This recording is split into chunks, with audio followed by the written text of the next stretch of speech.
There's a moment I think all highly intelligent people face, though most of us never admit it out loud. It doesn't arrive during some achievement or breakthrough.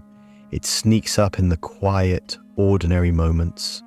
Like when I'm driving home at night with the radio off, or brushing my teeth while staring at my own reflection, when a simple, uncomfortable truth slips into my mind. The very thing that makes me smart is also the thing that makes me feel strangely disconnected from everyone around me.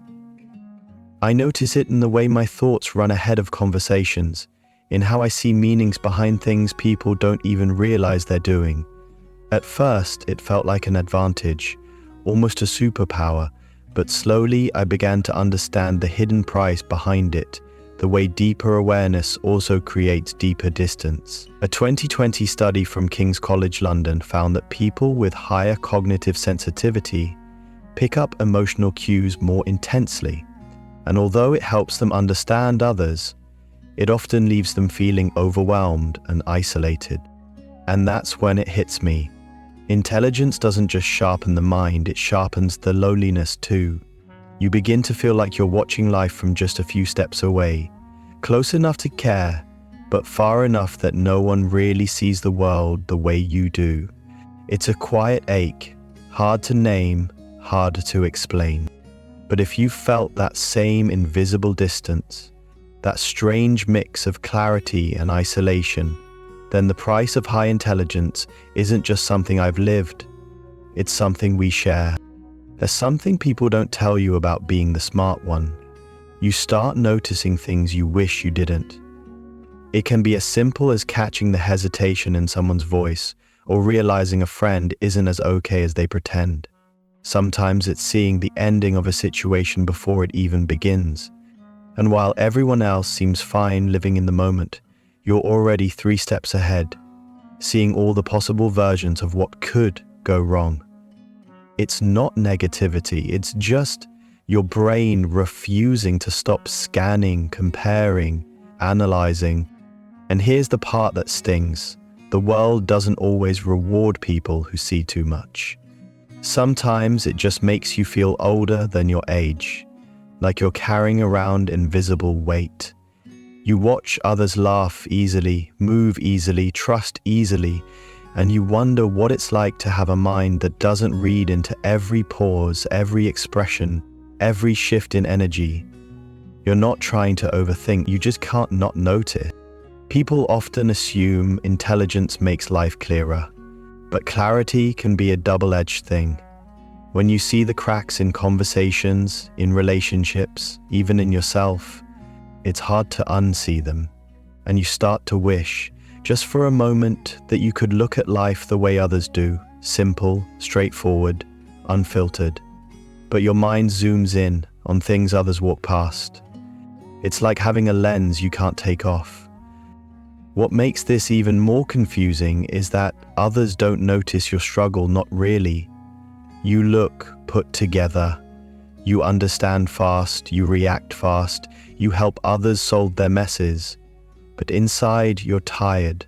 Not physically, but mentally tired from carrying details and meanings you never asked to catch. A study from Yale found that individuals with heightened cognitive processing, basically fast-thinking brains, also experience higher levels of mental fatigue because their minds stay active even during rest. It's like your brain never learned how to have an off switch. And that leads to a kind of loneliness you can't really explain. Not the loneliness of being alone, but the loneliness of feeling like no one truly meets you at the depth where your thoughts live. You can be surrounded by friends, laughing, talking, playing along, yet still feel like your real self is sitting quietly somewhere in the back of the room, observing instead of participating. It's strange, right? You'd think intelligence would make connection easier, but sometimes it does the opposite. You talk less because you're processing more. You hesitate because you're thinking ahead. You simplify your words just to fit in. And slowly, you begin hiding the parts of you that feel too much, not because you're ashamed, but because you've learned that most people don't know what to do with your depth. But here's the gentle truth. Nothing is wrong with you for being this way. Seeing deeply is not a flaw. It's a form of awareness most people never get the chance to experience. It feels heavy sometimes, yes, but it's also the part of you that understands, empathizes, and connects in ways that truly matter.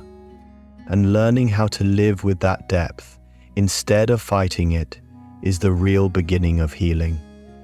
Some days, it hits me in the simplest moments, like when someone says, "You always know what to do," and I feel that familiar pressure settle on my shoulders. It's strange how quickly a reputation forms. You solve a few things, handle a few crises calmly, and suddenly you're the person everyone turns to. The smart one, the one who doesn't break, the one who holds it together. Nobody asks if you want to be that person. They just assume you can handle more than everyone else. At first, it feels flattering. Being needed gives you a sense of purpose. You think, okay, I can do this. I can be the reliable one. But what nobody sees is the quiet exhaustion behind it. How being the strong one slowly becomes a full-time job. People come to you with their heartbreak, their stress, their confusion. You help them pick up pieces, make decisions, find clarity. And you're good at it. Too good, maybe. Because while you're fixing everyone else's world, yours starts piling up in the background. What makes it harder is how natural it becomes to hide your own struggles. You get so used to being the anchor that the idea of showing weakness feels wrong. Not dramatic, just unfamiliar. You think, I give advice, I don't ask for it. And slowly that belief grows roots. So when life finally knocks the wind out of you, your first instinct isn't to reach out, it's to hide, to figure it out alone like you always do. There's actually research explaining this. A study in psychological reports found that highly intelligent individuals tend to intellectualize their emotions, meaning they analyze instead of expressing. It sounds helpful, but it comes with a cost. The more you analyze your feelings, the less you allow yourself to feel them. And when emotions become problems to solve instead of experiences to process, asking for help starts to feel pointless, even uncomfortable. So you stay silent. You tell yourself you're fine because technically you can function. You go to work, you show up for people, you do what needs to be done. From the outside, everything looks normal, but inside, there's this quiet heaviness, the kind you're not sure how to explain without sounding dramatic.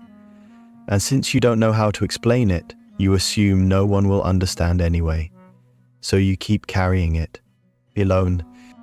Over time, being the strong one becomes less of a compliment and more of a cage. People forget you get tired. They forget you have moments where nothing makes sense. They forget you need reassurance or softness, or someone who says, hey, you don't have to carry that alone. And because they forget, you start forgetting too.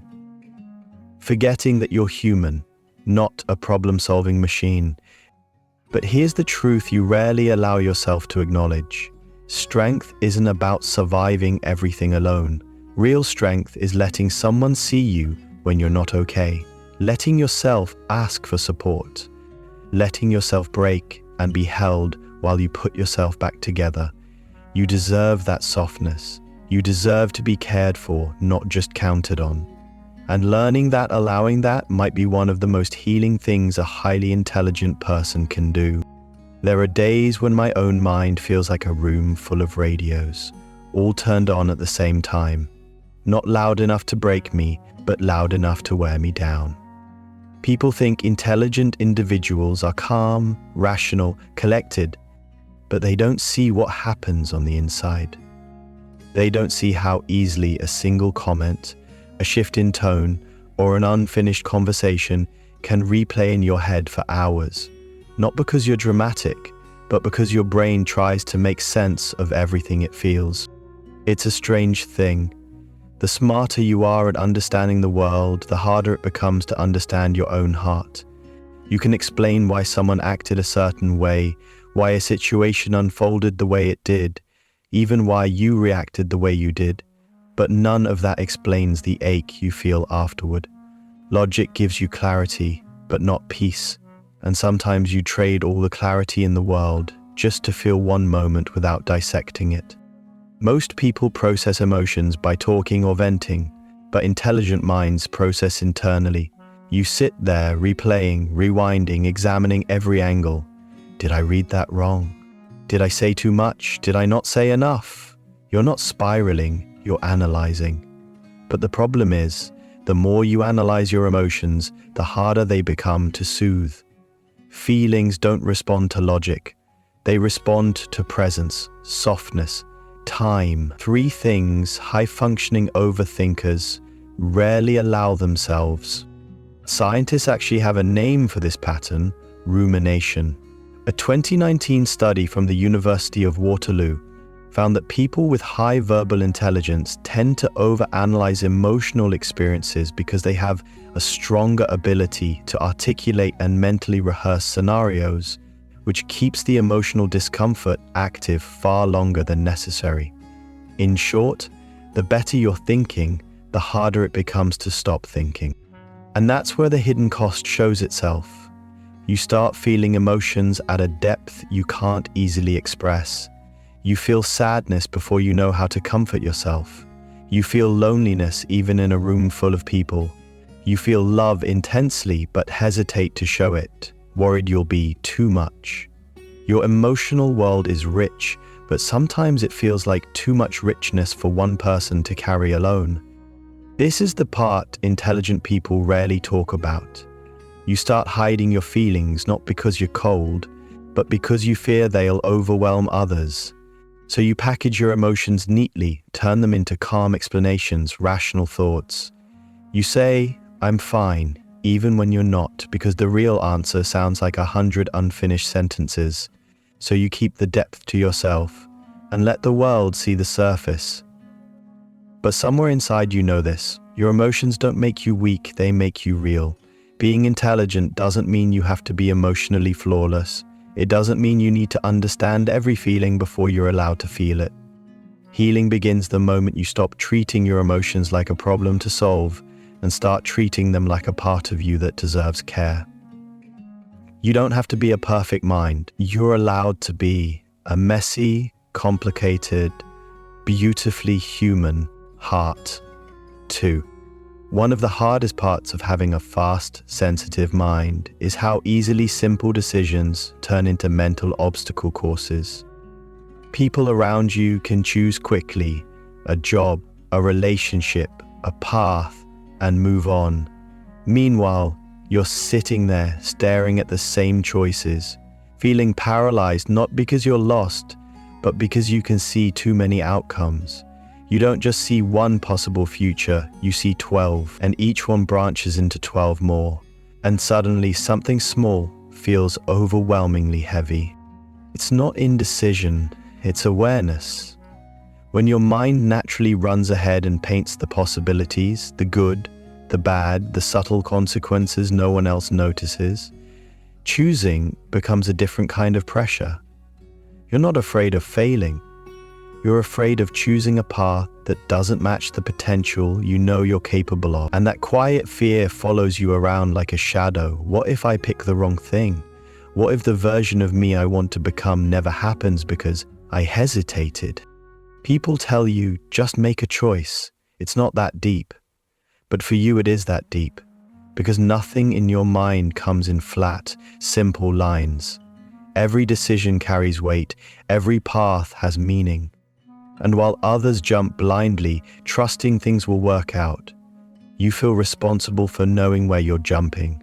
So you wait, you think, you overthink, and the longer you think, the heavier the decision becomes. Science actually backs this up. A Harvard study on high cognitive complexity found that individuals with more advanced analytical processing experience higher decision stress because they generate significantly more outcomes in their mind before acting. In short, the smarter your brain, the harder it works, and the harder it is to take the first step. The ability that makes you insightful is the same ability that makes you freeze. And here's where the hidden cost quietly slips in. The world mistakes your hesitation for lack of confidence, lack of passion, lack of direction. But inside, you're not unsure. You're careful, you're intentional. You want your choices to align with who you are, not who you're expected to be. But when people misunderstand your caution, you start questioning yourself too. You start wondering if maybe you're too slow, too hesitant, or too complicated. What hurts most is when you finally make a choice and people think it was easy for you. They don't see the nights you spent weighing pros and cons, the private pressure of wanting to do things right, the invisible mental work behind every step. They don't see the courage it takes to move forward when your brain is whispering all the ways it could go wrong. But you move anyway, quietly, carefully, and always with meaning. But here's the truth that brings softness back. Your ability to see many paths doesn't make you weak, it makes you wise.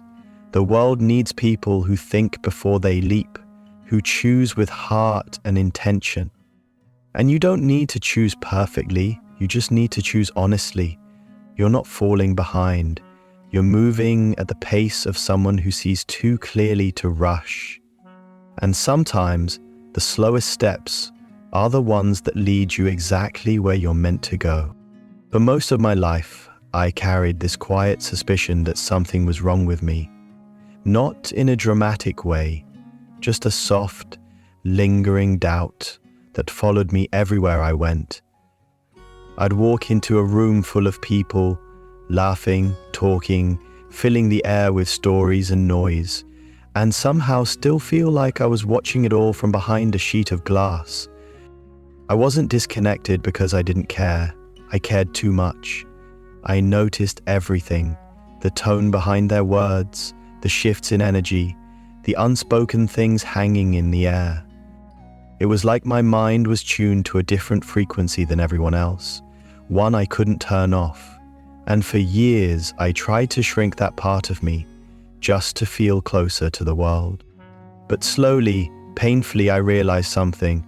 People like us don't struggle because we're complicated. We struggle because we're rare. The depth, the sensitivity, the way we pick up on things others walk right past. These aren't flaws, they're signals. Signals that were not wired for surface-level connections or shallow conversations. Signals that our minds are built for depth, truth, and meaning. It took me a long time to understand that the isolation I felt wasn't rejection. It was misplacement, like being a book in a room full of people who only read headlines. There's even research explaining this. A study from the Journal of Personality found that highly intelligent individuals report lower life satisfaction when they socialize frequently, not because they dislike people, but because too much social stimulation pulls them away from their inner clarity. To everyone else, it looks like introversion, but really it's self-preservation. Our minds thrive in depth, not noise, in real conversations, not weather updates, in people who see us, not just hear us. And when that truth finally sinks in, something quietly shifts inside you. You stop running toward places where you only feel half present. You stop trying to entertain rooms that don't understand your silence. You stop apologizing for having a mind that feels and thinks deeply. Instead, almost without realizing it, you begin seeking and creating spaces where your depth doesn't feel like too much, but finally feels normal, safe, right. You start craving the kind of people who don't flinch when the conversation gets real. The people who understand pauses, who hear meaning beneath your words, who don't mistake your quietness for disinterest. The ones who don't need you to shrink, simplify, or soften your mind just to make them comfortable. And when you meet someone like that, someone who matches your wavelength, the recognition is instant. There's an ease, a softness, a sense of coming home. that you can't manufacture. You breathe differently around people like that. You think differently. You feel seen instead of studied. Because here's the truth no one tells you when you're younger. Intelligent people find their people later in life. Not because they're broken, not because they're socially awkward, but because they don't bond through convenience.